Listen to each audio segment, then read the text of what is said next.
live any second. I'm not sure if I'm live now. I'm using Streamlabs OBS, and I never know 100% whether I'm live yet. But let's Yeah, just wait a I just second. keep uh, I just keep refreshing the page until I see it live. Yeah. All right. We are live, Are we? everyone. Here we Are we? How are. do you know? It told me the Streamlabs OBS. It lets me It know didn't. when I'm live. So, It didn't. It didn't tell me. well, it's a second All behind right. on your end. So, All right. Yeah, you're right. We're live now. in today's episode, we're going to be talking about, is blogging still worth it in 2020? And here at Build Assets Online, we talk about a lot of different business models. Um, and now we're going to talk about blogging. And the chat is really going off today. So, guys, as per usual fashion, if we get a relevant question, we're going to address it like in the middle of the stream. But usually, we will address it at the end once we cover the topic. So this episode of the Build Assets Online podcast is sponsored by the Build Assets Online Blog Blastoff. The Build Assets Online Blog Blastoff is where you can learn to build a blog and get it off the ground in 5 days. To learn more, please visit buildassetsonline.com/blast. I'll warn you guys, the sign up form is pretty terrible. I made it in Aweber. I didn't design the sign up form at all. But if you're not doing any online business, you don't have the funds to invest in our dropshipping course for whatever reason, or our Kindle course for whatever reason, or you want to get your blog off the ground to complement your dropshipping store or your Kindle business, then get the free blog course, buildassetsonline.com/blast. Get it there. How's it going, Mike? Is it called blast because you can blast off because it gets off the ground in 5 days? Yeah, that's That's nice. exactly right. It's like SpaceX. Yeah, you know what you told me? What happened with that? You're like, oh yeah, I can't do the stream because I got to watch the launch, and then I'm not really paying attention, and then I know the launch happened like days later. Yeah, because it's like, they're doing the countdown for hours. It's like they go through the motions, and then if the weather's bad, then they can't do it. So Oh, they I had to see. call off because of the weather, but then they did it on Saturday. So All it was a right. it was a wonderful moment for America and Yeah, space exploration. the Yeah. final frontier, space. Yeah, I They said mean, they're going to try to go to the moon in a few years, but I don't know. You should have watched it. It was really cool to see. It's like a lot more futuristic now because everything, the spacecraft, the astronaut suits, it's like all been redesigned by like SpaceX to look cool. okay, And so it's not like Apollo, the movie with Tom no, Hanks. no, they're like they're in the spacecraft, like on the touch screens. It's almost Oh, like a Tesla. It was yeah, really cool. maybe I will watch it. I mean, space is important. The sun is going to burn out eventually, right? Yeah, we got to become an interplanetary species. And in order to facilitate your passive income in an interplanetary fashion, I think blogging is a great business model to do it with, especially Yeah, in 2020. Um, yeah. And imagine in 3020 when you have people on Mars and they're reading your blog, and so instead of a .com, it'll be a .mars, and you can ooh, get different ad rates for people on Mars. You'll get different affiliate commissions for Mars, Amazon. So think about all those domains you'll be able to get, those juicy domains. Like once the TLD comes out. yeah, So we have a list of reasons here why blogging is not dead in 2020. And as a matter of fact, it's very much alive. And if you watched our income report yesterday, it's not the biggest thing in our portfolio, the blog sites. We made around 9,000 from our blog sites. I think it should have been 12,000, 13,000 if it wasn't for the Amazon rate cuts and the downturn in ad rates given the global situation. But still, I mean, 9,000, nothing to sneeze at, really. And we want to expand that. And we want to help other people expand that and use blogging to complement their dropshipping stores and their Kindle publishing businesses, because we do both of those things in addition to in addition to using blogs to show ads and get affiliate commissions and things like that.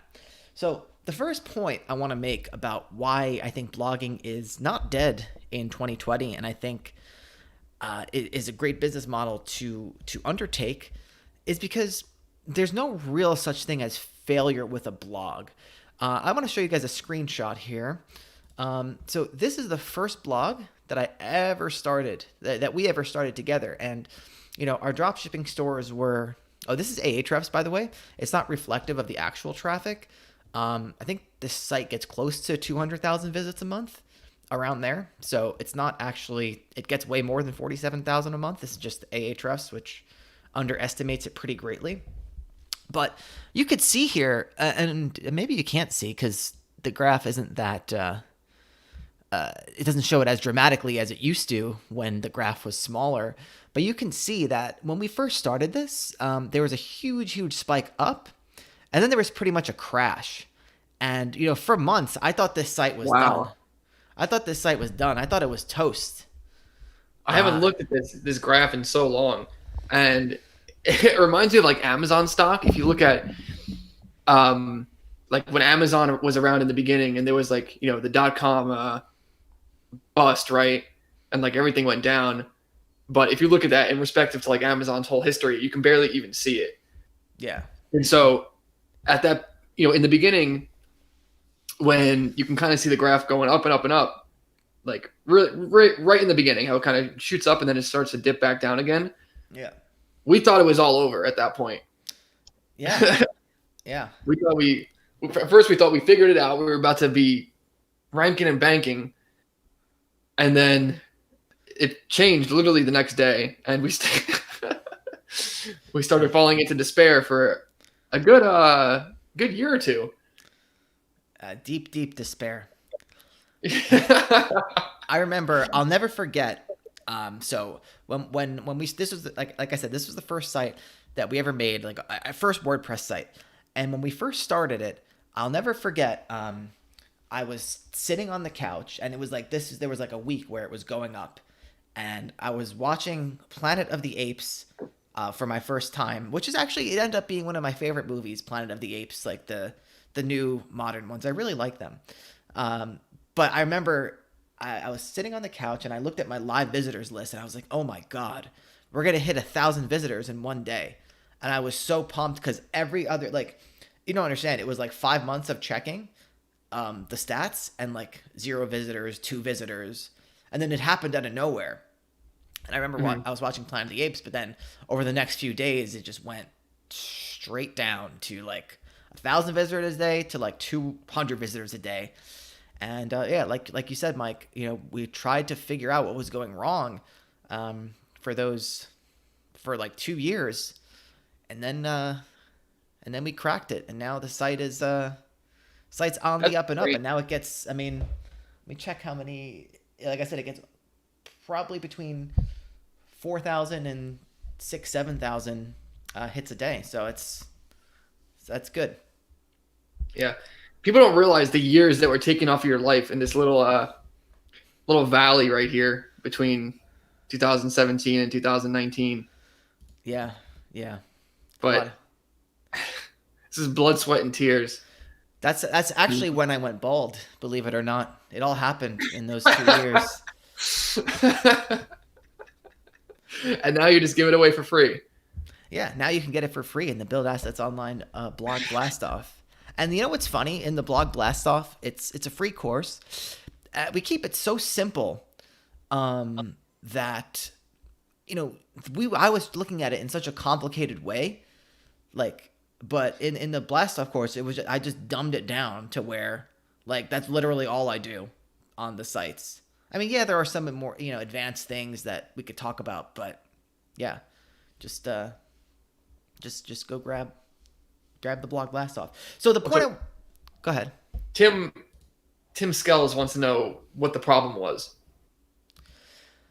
Well, the problem was, Tim, I actually don't know what the problem was, but I speculate that I went after bad keywords or keywords that were too competitive. I built links too quickly in a white hat fashion via outreach, built links too quickly.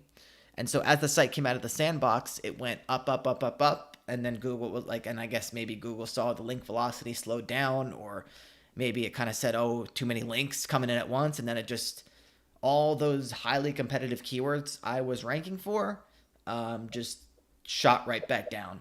And, it's funny.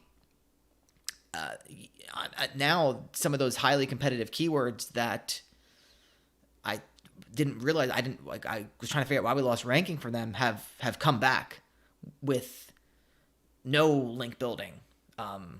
Besides for really like some natural links that came in, but no real link building to speak of. So that's what's interesting about it. Yeah, I remember where I was too when this was happening. I remember just being in New York with our mom, and I was like, I don't know where. I just remember being in New York and texting you, and you were like, "What's going on? Like, we're going up." And then it just went downhill.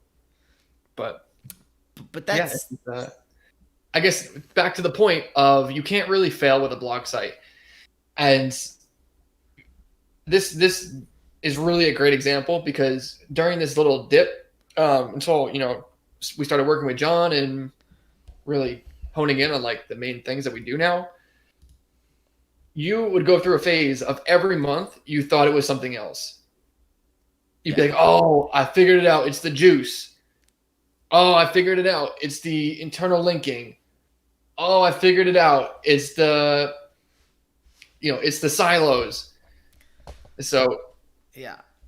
I did so many stupid things like that were a waste of time, like deleting posts. I was like redirecting, things to other things. Like, oh, am I cannibalizing here? I was just doing so many stupid things that like were just such a waste of time. I mean, it was a good learning experience, but didn't help. Yeah. So I mean, that period is when most people would quit. Most people would just start looking at something else and just kind of move on. But you, given that you're the Rain Man of SEO, you just you kept pushing through with it, and that's really all it takes in online business because it's so low risk, it's so low cost that even if it takes a few years, once you crack the code, it's cracked for seemingly ever unless something drastic happens. So yeah. So yeah, that's to the first point is there's really no such thing as failure unless you get some sort of drastic Google penalty or something crazy happens where very unlikely if you do things the right way. I think back in the day, or the way some people do things, if you just try and do something crazy with black hat stuff, maybe there is that fear of total failure. But if you do things, and there's no reason to do that, given you can do things without doing that, you can do things totally white hat and still have tons of success if you know what you're doing. Far beyond, I think, what you can have with black hat success because of the value of the site that you can achieve just by understanding. I think what it comes down to is the right niche. And I think the issue why most people fail at blogging, and this is the reason that I think we were failing in the beginning, is because everyone wants to do the same stupid niche. And SEO is really a zero-sum game. There's only so much room on the first page for a given query. And so, everyone's going to do health. Everyone's going to do kitchen. Everyone's doing the same thing. But realistically, I think I've opened my mind. I think there are thousands and thousands and thousands of little niches that can literally give you $1 million exits on websites. And especially after our conversation with that gentleman from Quiet Light Brokerage, I think it even opened up my minds even more. I don't want to say too much about the specifics what we're talking about, but I think there's crazy hidden niches out there. Yeah, maybe we should do a niche list for SEO. Maybe 999 niches. I got 99 problems, but a niche ain't one. There you go. I can't believe I've never heard that before. I literally made it up just now. That's amazing. Yeah, it was Mike Babs. He commented on one of our videos and he said, you guys are actually pretty funny. And so now I feel pressure to like be funny. Be funny. Yeah. That's the problem with these people with these, internet marketing, trying to sell stuff. They're not funny. They're trying to play a character. Yeah. Yeah. This is who we are. Do you want to see me put on my internet marketing character? Yeah, you got to put on the hat though. Oh, no. I mean like the non like if I were to do it like for real, Oh, like okay, if I were to okay. try. Like, hey guys, Joe here again from buildassetsonline.com. Today I'm going to show you how to build a blog that just makes a ton of money. We've got a great video for you today, guys. So stay tuned, watch till the end of the video, and I think you guys are going to love it. So first thing is you got to make a website. Once you make a website, that's when you can start getting traffic. And once you start getting traffic, that's when you can start making money, guys. And yeah, to make a website, first check out this amazing keyword tool that I found. Just go to my affiliate link and sign up, guys. It's totally worth it. And yeah, that's it. That's all I got. Yeah, and it's hard to play that character for like hours and hours and hours, and that's why I think people don't trust these other marketers because they don't have like a lot of exposure time to like listen to them, because you can only put on a front for like 20 minutes at a time. Whenever we try and script videos, whenever we tried to like script videos in person, it was always a disaster. So bad. We had to do it like this because we couldn't even do it any other way. Yeah. That's so horrible. We're really not staying on topic. We're not. Okay, what's number 2? Oh no. I lost my page in my journal. Oh, number 2 is that the valuations on blogs are crazy. They're insane. I think they're only going to go up, honestly. What do you think? Yeah, I think so. Especially if you can diversify the traffic through, or the traffic and the monetization through, if you're doing stuff with display ads, if you're doing stuff with not Amazon affiliate, you can use that, but you can use skim links, which has a bunch of good things you can get. I mean, the options for affiliate programs, it's almost like dropshipping suppliers. Like there's so many out there. You can do lead gen. So the more of those that you can combine, which you can do pretty easily depending on like how you structure the website, that'll play a huge part in the valuations. And if you can get consistent traffic and earnings for 2 years on a blog site, then I mean, you can easily sell that for like over 30x. Probably more, depending on how much it's earning. Yeah. Speaking of traffic diversification, our good friend John Dykstra has a Pinterest course that he just came out, 50% off. Buildassetsonline.com/fatpins. I just threw it in the chat. If you want to get the 50% off, that's our affiliate link. Definitely worth buying because, we're talking about increasing valuation and diversifying traffic. And John does this kind of stuff. Like he only does blog sites. He doesn't do Kindle. He doesn't do drop shipping like we do, but you can use these tactics definitely for both of those things. And just like it would increase your valuation on a blog site, it would increase your valuation on your other assets. So check that out. Yeah. So I lost where I was going with that. Yeah. Valuations are dependent on how stable the traffic is going to be. In terms of, okay, if you get an algorithm update, is it going to mess you up?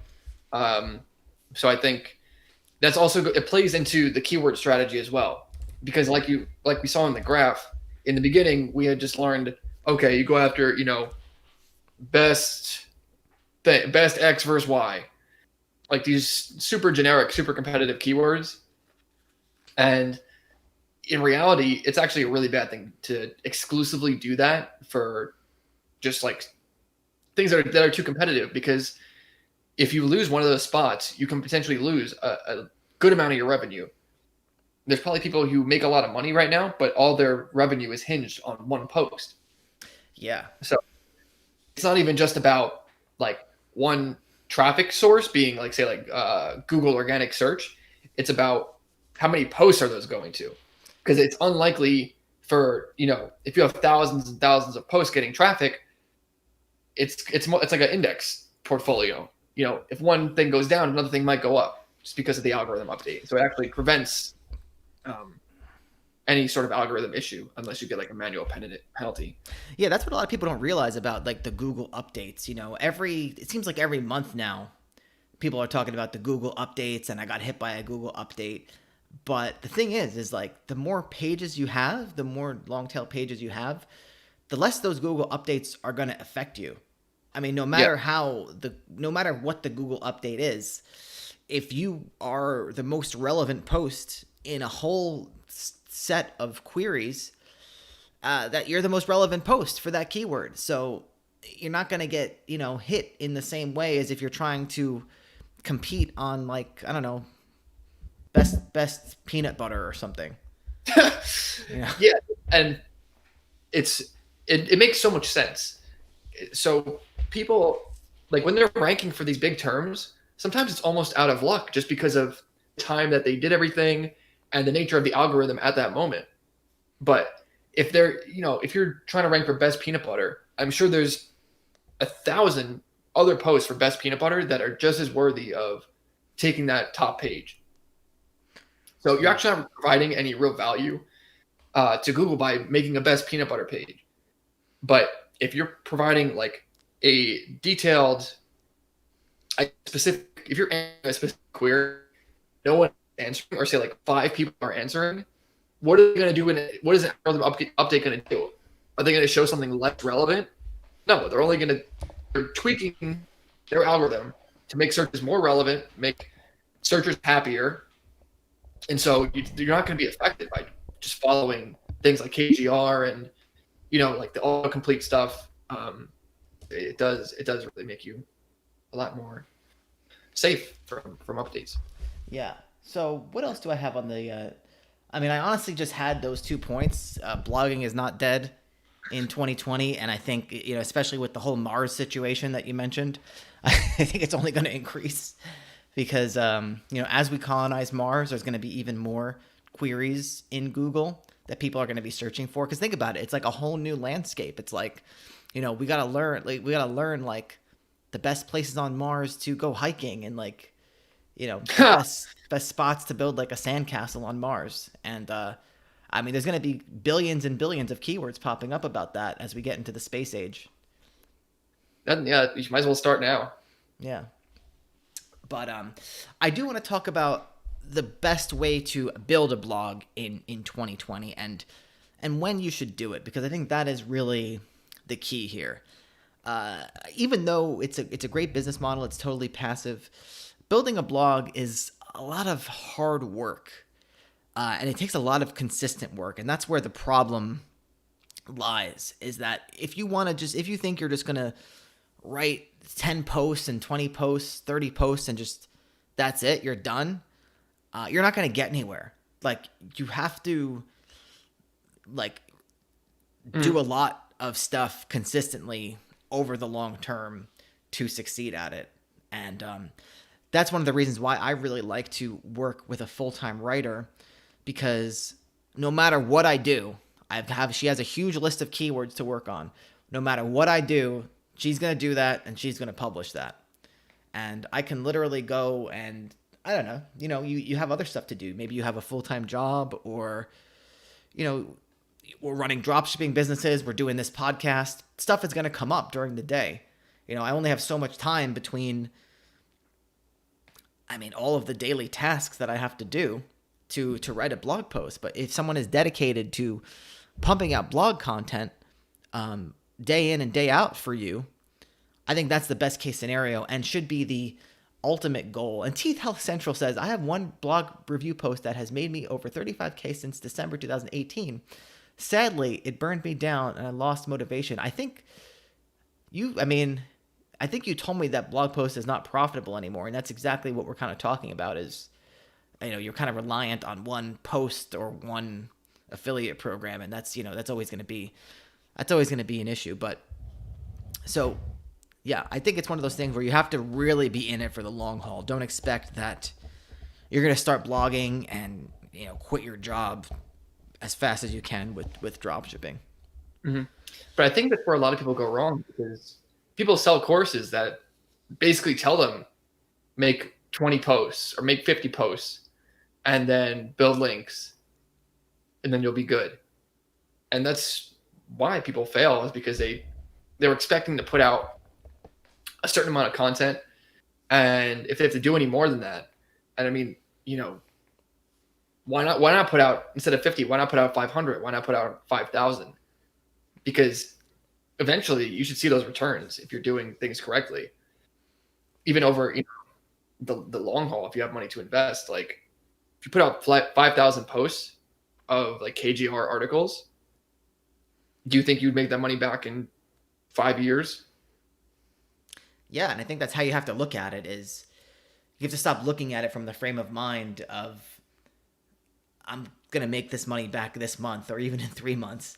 It's gonna come in a few years, and when it does come, it's gonna be big. It's gonna, especially when you cash out. A few years is a little bit of an exaggeration. And Mike, one thing I want to say is that 50 posts is really not too bad. I mean, our site that we're partnered on with for the ClickBank site, I think we're at 1,600 or 1,700 a month now, and that site has around 50 posts. So it's not that you can't get somewhere with 50 posts. It's just that you have to actually know what you're doing. And Exactly. yeah, You can't expect people to know what they're doing on the first try. You were able to execute this in 50 posts because of all the other thousands of posts that you had to put out and like mess up. yeah. But I'm not stopping at 50 posts. That's the other thing. As soon as we hit probably 2,000, I will work with our business partner on this site to hire a full-time writer for this site. And then it's just going to be, self-generating at that point. Mm.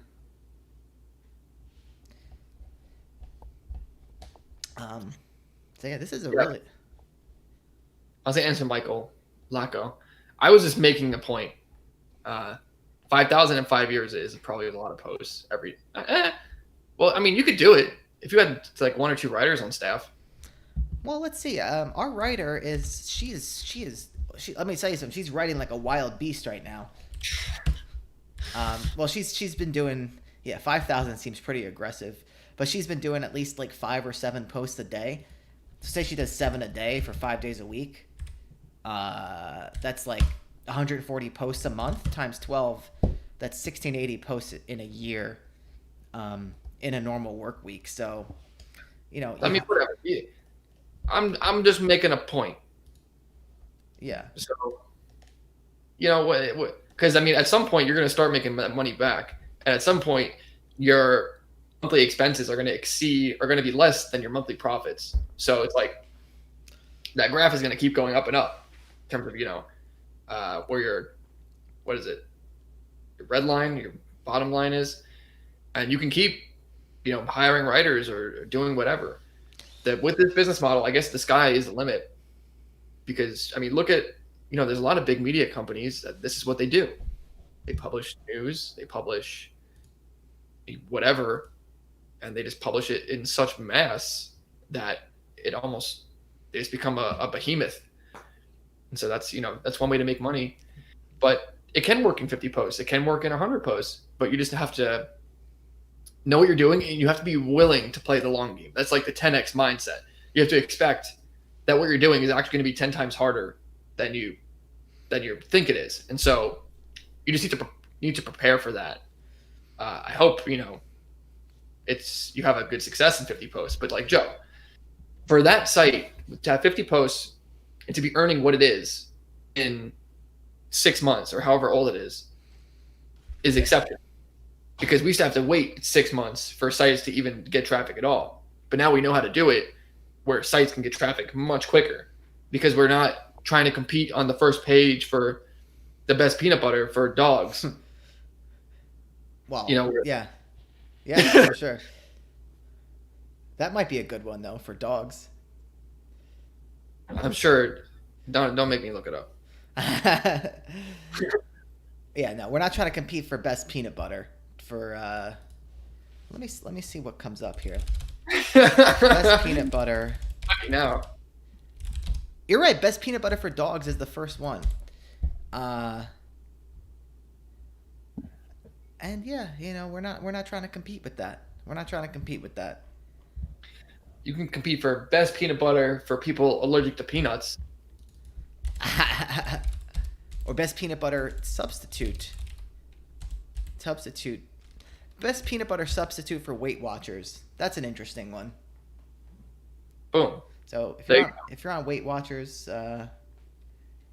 All right, let's get to the questions, Mike. I don't even know what's going on anymore. I feel like on Monday we had such a succinct. We were really hitting all the notes with our points, and now we're just kind of. Well, when you come in with 2 points, we only get about 10 minutes of content, and then we just have to bicker with the chat for another 30 minutes. But we'll make it good. All right, let's go up to the chat. I mean, there's a lot of people watching, so we really gotta turn it on. All right. So Mike Babs asks, so at what rate do you advise getting new links? Well, I would say if you're going to be building links very, very slowly, I don't like to build links if I'm going to do it on purpose to pages that aren't getting traffic. And if I am going to do it on purpose, I want to make sure that I'm getting links from sites that have organic traffic and are like legit sites. So slow and steady. From you don't have to go out and get 10 million links from every site in the world. Just get a few good ones to pages that are already doing well, and then let most of your links, if not all of them, come in naturally, which does happen. But I mean, would you say our best links have come naturally? Yes, 150 million%. So yeah, I mean, I never advise building links unless you have to, and that's the thing. When I say have to, you don't have to ever build links for a blog site. When I say have to, that's in the context of you have a business, and say you're a plumber, and your plumbing business has to rank for like plumbing in like plumber in New York. Like you have to rank for that. Like, and that's good luck. What's that, Mike? I said good luck. Yeah.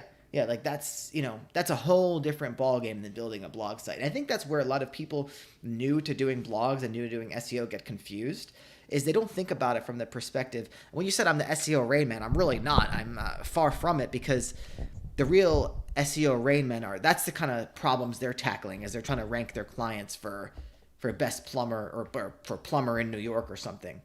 Whereas I think you have to come to the realization where that's not the game you're playing when you're making a content site. Yeah. I think we had that realization, like a couple of years ago. We were at Jiu-Jitsu talking to that guy who actually did run like a media agency. Yeah. He was just saying, sometimes you got to just spend the money to rank for something. And it is a key distinction. Like, do you want to play these games to rank for best peanut butter when you're competing with, like the Food Network, or you're competing with these huge food sites that have an entire team for building links? They have entire teams for just PR. It's like that's not what you're in it for. It's not going to be a worthwhile thing for you to do. But yeah, you want to rank for if you're Mario and Luigi and you want to rank for best plumbers in New York, it's worth it to spend $10,000, $20,000 doing whatever you have to do. You're doing, press releases, making contact with these people to get links, because $10,000 to rank on the first page can mean hundreds of thousands of dollars for your business.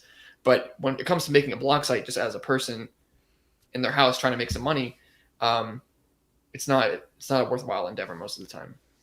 Yeah. And that's what you need to start thinking about. So Get Fly Fishing, our good friend, he asks how many posts are on that site. I think it's a little over 1,000 now, but they're not all like super long. Like, keep in mind, these posts that on the site I showed you, I'll put up the image again. A lot of them are like 500 words. So, maybe they cost like $20 to make. Um, and they make that back pretty quickly with ads. So, and that's not the only type of post I do. I'm just saying that I like to use those little posts to kind of bulk up the site. And, believe it or not, those posts have gotten some pretty nice links, even short ones. Even short posts can get some amazing, amazing natural links. And the more you have of them, you're kind of increasing the odds of getting those amazing natural links. Get fly fishing. Are you still adding links on a monthly basis at this stage with the site? No, no. They come. I will get links, but naturally, all natural. Maybe it's the Hoth.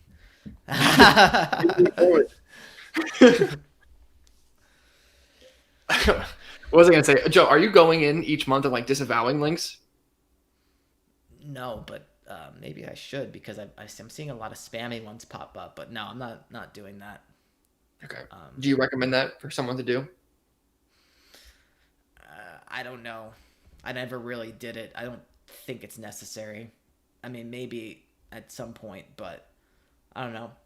From what I understand, Google has pretty good things in place to, because the sites I'm getting links from, like the spammy sites that you get links, unless you're getting like an actual attack, like the spammy sites I'm getting links from, like they link out to like 50,000 other sites. So it's like, I mean, like Google has to recognize that as like worthless. Yeah.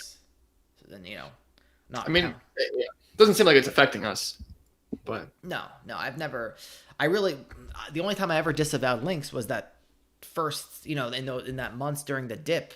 Though, I mean, the years during the dip when I was like, I couldn't figure out what was going on, and I thought maybe I had bad links, and I don't even know. Like, I just disavowed a lot of stuff I probably didn't even have to disavow.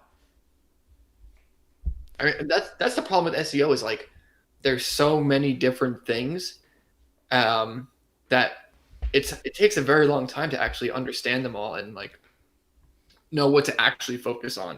Because this is a big issue we have with our students. When you're new, you don't know what to focus on because there's a million things, you don't understand many of them, and so there's like, until you've carved out like a path that like, if you do this and you do this and you do this, you're gonna make money most likely. It's like you're almost you're like in a state of confusion. You don't know which way to go. So with SEO, it takes much longer to kind of carve out your own path. Well, that's the beauty. That's the beauty of what John showed us, is that he doesn't really. Whenever I'd go to like his coaching calls or whatever, like I'd ask him all these questions, like, should I be doing like disavow? Like, do I gotta check all this? He's like, no, I don't really do that. Like everything, like he just had such a simple process of putting out content, and he just focused so much on perfecting that one process, which, if you think about it, is the most. Putting out new content on a blog site is the highest value content. It is the highest value thing you can do. Going back and adding internal links, while definitely useful, definitely good, if you only have 24 hours in a day, or you have to pay someone to do it, how much time do you want to spend on it? I mean, it comes down to focusing on the most valuable processes. And I would say putting out articles and doing good keyword research and coming up with good topics to make a blog site about, if you're going to make a new one, is the highest value thing. And focusing on that, I think you can't go wrong. It's just like kind of like with dropshipping is like, when we made our first dropshipping site, I remember we were in my basement with the whiteboard, and we're like trying to think, like, what do we do? Like, we're kind of stuck. Like, we have this site, it's making a few sales, but then we were kind of stuck, and I was just like, all right, well, I don't know how we came to it, but it ended up being like, all right, what if we just call 100 more suppliers, and then it just came down to like doing the same thing that we already did, but like really massively increasing it. Yeah, but so with dropshipping, there's only like a few things you can do. Yeah. And once you figure it out, you can go and like get big wins like tomorrow. Like with blogging, it's about figuring out among the massive things. If no one is there to say, hey, just focus on posting because it's the highest it's the best thing you can do. If no one's there to tell you any of this, then you have to kind of sort through all the options. And then once you think you found something that works, you have to test it. And then you have to wait 6 months for like a test to come back. Yeah. So, Actually, Mike, I want to disagree with you there, because you said with dropshipping, there's only so many things you can do. And, I don't think that's true, because we've done a lot of things that we shouldn't have been doing. Like going into Facebook groups to try. oh, What? yeah. All right. That's true. That's true. Maybe it's just second nature now because we know those things are stupid. Exactly. I think let's mention some of those things, because I think it's important for us. Maybe, yeah, it's interesting to think about the things that we have done with dropshipping that like just didn't make any sense. And one was like going into Facebook groups and like posting a lead magnet to try and build a list to sell things on our dropshipping store. I cringe at just the fact that we were given that advice. I'm appalled by it. Yeah. It should be a separate video, like 10 things you need to stop doing to your dropshipping store. Yeah. Yeah. But what's another thing, like off the top of your head? Trying to change fonts, trying to change the layout of your website. Yeah. Yeah. But that's another interesting one, because I felt like sometimes whenever we made a change, we got a sale like immediately, not after. Even True. though It's true, but it's not why you're not making sales. I know. Yeah. It can help if you're already making sales and you want to make a little bit more. Yeah. But yeah, for sure. Anyway, this is about blogging. So, you have some more questions here.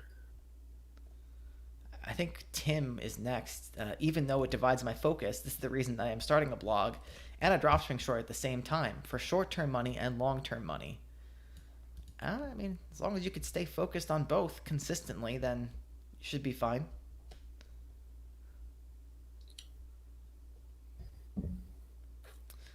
And he says, it's definitely splitting up my focus, which I will admit does slow me down.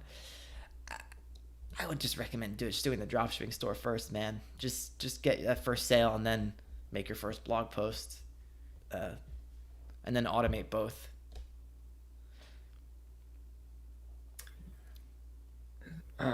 Blast burn 700. Oh wait, we have a question in the beginning of the chat. It says, RC Nitro Kid, does your course really work? Any testimonials? Go watch all the testimonial interviews on our YouTube channel. Yeah. Just type in Build Assets Online Dropshipping Success into YouTube. Yeah. Maybe it doesn't work. There's only one way to find out. Yeah. So blast bum 700. Blast burn. Should I be spending any money on driving traffic, or is it just a matter of grinding out posts? So the problem is that there's usually not enough margin to drive traffic with blog sites, because either your conversion rate is low, or your an affiliate commission isn't going to be that much. It's just about the volume of traffic the majority of the time. Even with something that pays really well per visitor, when it comes to SEO, like lead gen, it's still only going to be, probably less than $100 per sign up. So I think unless you have that margin, and that's why we have the dropshipping sites, and that's why we drive traffic to them, because the margins are just so good that we can afford to drive traffic and be profitable. So it's just about grinding it out and getting a lot of traffic. Yeah. Mike Babs, I think he's asking, how granular do you get with your on-page SEO and internal linking? I have like pretty good on-page in terms of, so I've really kind of taken a lot from a couple, like that software Page Optimizer Pro. I don't use it on every post because that would be impossible, but just using it kind of, taught me a bunch of important things about how each type of HTML tag is kind of like its own separate signal, and just getting a feel for similar posts of like how often, you should include your primary keyword and variations. So I have like a template that I give the writers that reflects that. So I'm pretty diligent about the on page, but not like super diligent. I just kind of give the template and let it run with the writers. Internal linking, again, I probably should be more diligent. I need to. I don't really have a team member that can do it, so you know, I I should be more diligent about it. But I've trained my writer now when she's making a new silo or whatever. If she's making a new, like, say she's making content on, since we're using the peanut butter example, I'll have her know, like, hey, when you're writing, naturally link this to the other peanut butter content you're creating. So, am I going back and doing a lot of internal linking? I probably will, using like Link Whisper, or whatever, or maybe I don't know, depending on. Yeah, I probably will use Link Whisper, just to go back and do stuff eventually, like in bulk. But you know, I'm kind of just implementing stuff going forward rather than going backwards. Cool. Did you get to? Oh no, that was Mike Babs. So we got Tim again asking, what's your thoughts on posts that are like, check out these 50 whatever things, and it's basically a click-through album or something that would make the user load a new page for each 50 things. I don't know how well those rank on Google now, but I mean, do you know why they do that, Tim? It's because, yeah, okay, you said it in a second. It's basically to just get 50 AdSense loads. Yeah, that's right. That's like something like John used to do back in the day, right? Just like, because if you do that, you can get some pretty good, I guess, returns through like display ads, right? So if you're getting cheap traffic, say through like Facebook or something, Yeah. you can even drive paid traffic, like cheap paid traffic to your page, and Yeah. but yeah, I don't know have we experimented with this, Joe? I know we've talked about it. No, I think it's more of a strategy if you're going to use like Outbrain or like Taboola, or like where you're going to show up in like the bottom of like a blog where it's like, you're getting like 1 cent clicks to your site. It's more of one of those things rather than going for SEO strategy. And yeah, it's nothing. I haven't experimented with it, honestly, so I can't really speak too much about it. Can you explain what Outbrain and Taboola is? Well, it's just an ad network, really. But if you're a publisher, then you can put them on your site and get paid not very much. They don't really pay that well. But if you are an advertiser, you can advertise things where it's like, when you're on like like maybe a news site and you see like around the web and it says like, I don't know, usually they're pretty ridiculous, the things that it shows. Like, Yeah. People, if you're not familiar with what that is, you've seen it. Like when you're reading an article and it's just like you scroll down and it's like, the ridiculous thumbnails. This weird fruit cured my insomnia. yeah. It's just like, yeah, there's some pretty sketchy stuff definitely showing on there. Like, I don't know, the one. So basically, like an ad network people can use to get placements on blogs that drive traffic back to their whatever blog or landing page for cheap. Yeah. Obi asks, what about Pinterest SEO? I mean, Oh, is that Obi? I think so. Yeah. Pinterest SEO. I mean, are you talking about doing SEO on Pinterest or trying to rank pins in Google? SEO on Pinterest, I mean, obviously good. With Pinterest, you just, I mean, there are certain protocols you have to follow, in terms of designing your pins really nice and syndicating them properly and keywording them properly. So, I mean, it's really just a different game. I mean, definitely depending on what niche you're in and what you're doing can be really good. But yeah, I want to get more into Pinterest soon. So our plans with that is, I want to get that site I showed you hitting 10K a month in profits. So once that happens, then I'll probably hire just another person to like work Pinterest. Like, so take a bunch of the posts that they think would be good, make a bunch of pins, and do it that way. So the way I view it is I want all of our VAs and all of our employees to really focus on their side of the process and master their side of the process. So Pinterest can take a lot of work. That's the thing. To do Pinterest correctly and to do Pinterest SEO correctly, it's not hard, but it's just like a lot of labor. So you need someone to do that for it to scale. I would say. Cool. So, Fatal J, hello guys. What's up, Fatal J? I had a blog. You want me to read it? Yeah. Sorry, it's so yeah. I had a blog, but I grew tired of it. It made good money, but I do plan on making a website for my YouTube channel. What do you guys think? Well, it just depends what you're going to put on the website. What's the goal of it, Fatal J? If it's going to be, I don't know. I guess it just depends. Well, I've actually looked at Fatal J's YouTube channel, and he does like movie commentary and things like that. So okay. I think, like Mike said, what's the goal? What are you going to do with that? If you plan on just having ads on it, it's very unlikely that you're going to get enough people clicking through from YouTube to your blog to make any sort of income. But if you're planning on ranking it in Google and, driving thousands of visitors from outside of YouTube, yeah, I think that'll be good. Yeah. I don't know how much it's tied in with like you personally, but if you're going for something you can sell, then it would be a good idea to, have the YouTube channel, and that, it will drive some traffic back, especially if you're doing like, 10 best rom-coms of 2019 or something.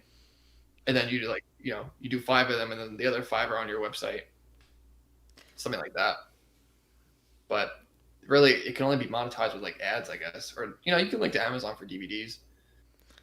Do people buy DVDs? Oh, I guess like maybe I don't know what they give in terms of like Amazon Video and stuff. Yeah, I don't know what they give for that. But people still buy Blu-rays. They're yeah. No, it would probably get way more from the bounties, like to sign up for like Amazon Movies or something. I think there's definitely some bounties associated with that. Oh, that'd be cool. Jay, yeah, I think we'd have to really take a deep look at what you're doing. So I'll recommend again that you join the Elite Fleet, buildassetsonline.com/membership. And then I could take a deep dive. We can look together and give you some advice about, the best strategy for you and what you're doing. Cool. I'm like, I got to run to the bathroom. Can you take some of these questions? I'll man the ship. All right. BRB. All right. So Tim asked, are you familiar with Tailwind? Yeah. We do use Tailwind. Joe handles that. I'm not sure to what capacity we use it, but he was actually in the middle of some sort of interesting Tailwind experiment. So when he comes back, he can definitely comment on that. And then Fatal J said, yeah, to convert the Google traffic to my channel and also collect an email list. So again, I'm not sure, if you plan to like sell the asset of say like your website and your channel in the future. But it would help with that. And I do think, yeah, if you want to, even if you're not going to sell it, it is always good to have something off of YouTube, because YouTube can always take you down for whatever reason. So if you have an email list of just movie lovers, people interested in anything related to movies, then there will be ways to monetize that down the line if something goes wrong.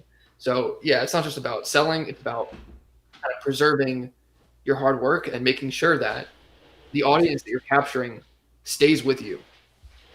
And that's something that a lot of people don't do, especially, like for SEO sites, it's not as straightforward to do it. And sometimes it's not as worth it to do it because it's not very contextual. But again, for something like movies where it's like a tight, everyone that's going to come on your channel is interested in movies and they probably are consuming content about movies all the time. So you want to keep them kind of in your ecosystem.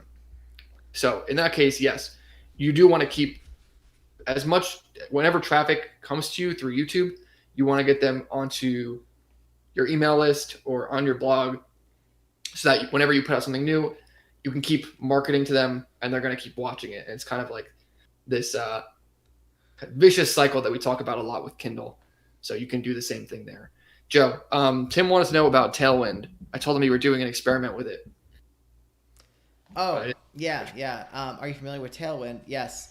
So, I mean, it's not much really to say about it other than, it helps you.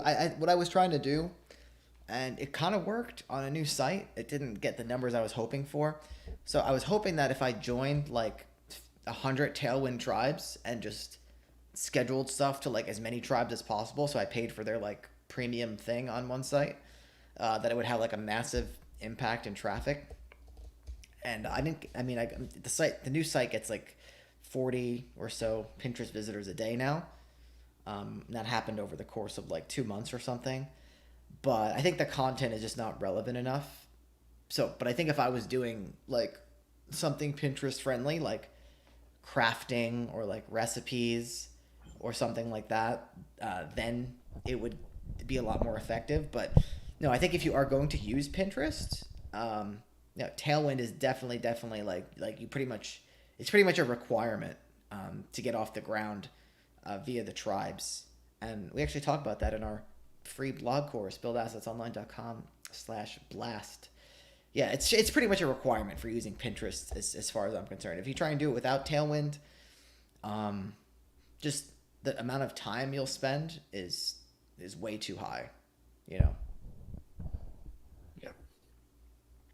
So Obi said, have you ever thought of dropshipping or e-commerce in developing countries?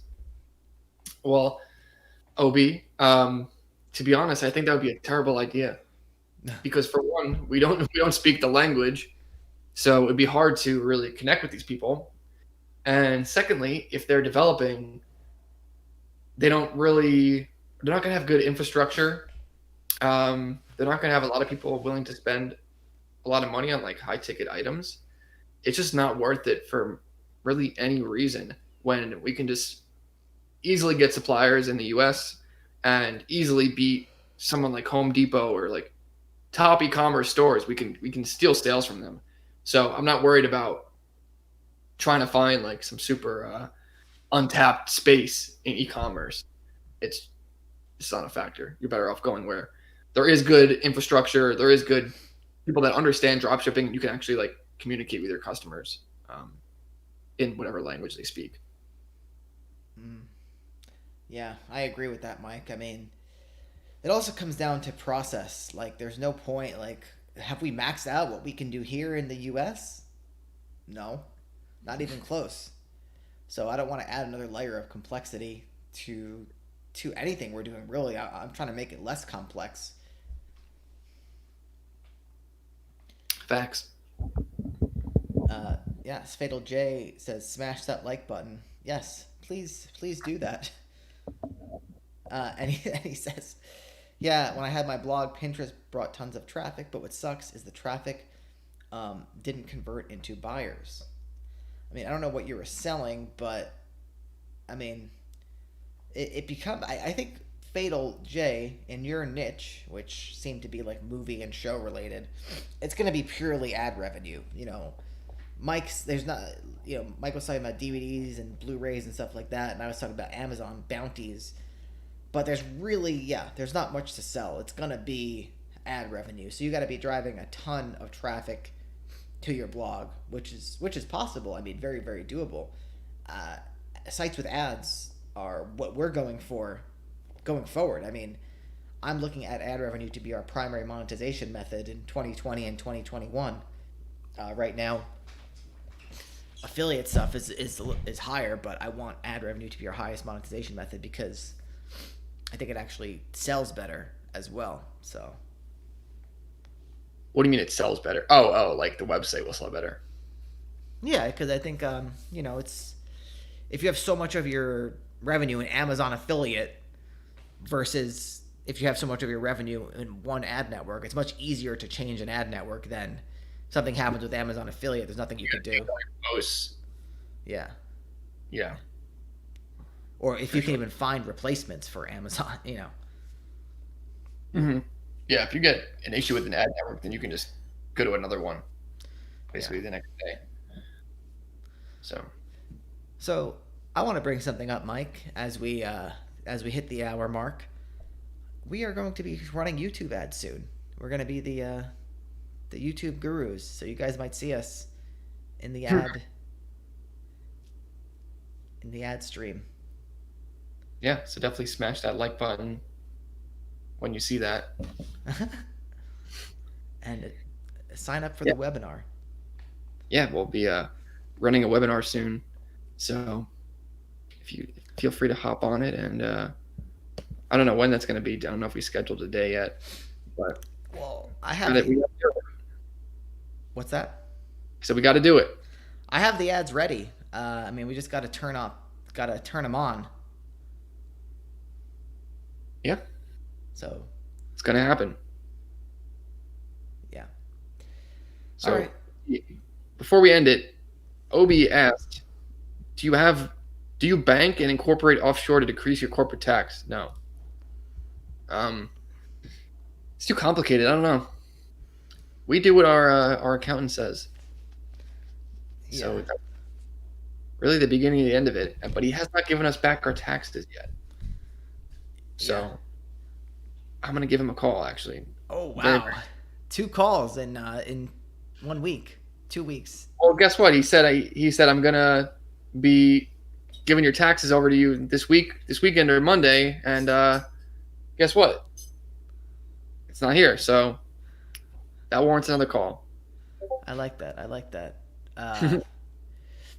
Tim, does anyone know of WordPress plugin that I could upload 50 photos and it would automatically create new blog posts? Or if it you're talking about the paginated pages? It's like a function in WordPress. I don't know, like you don't create new posts for that. There's a pagination function that you just build one post or one page around, and it creates like a little line.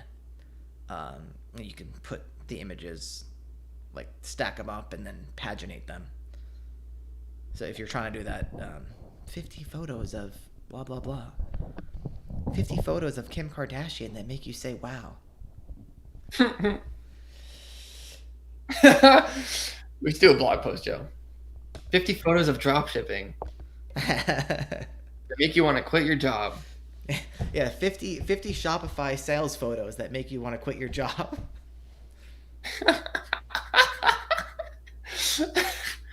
Imagine. Yeah. All right. Well, I say let's wrap it up. Let's wrap it up. All right, you do it. All right, everyone. This episode has been sponsored by the Build Assets Online Blog Blastoff. BuildAssetsOnline.com/blast. Get in the free course, execute on it, and yeah. And as always, check out all of our other stuff, especially Fatal J. I'm talking to you.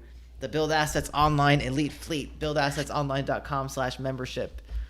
Our free course, our other free course now, the Online Asset Playbook. BuildAssetsOnline.com/playbook.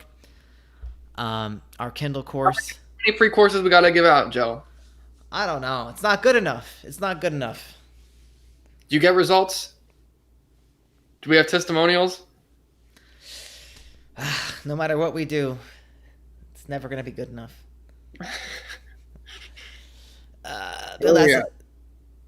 BuildAssetsOnline.com/publish for our Kindle course, and BuildAssetsOnline.com/asset for the flagship e-commerce course. And that's it for this one, guys.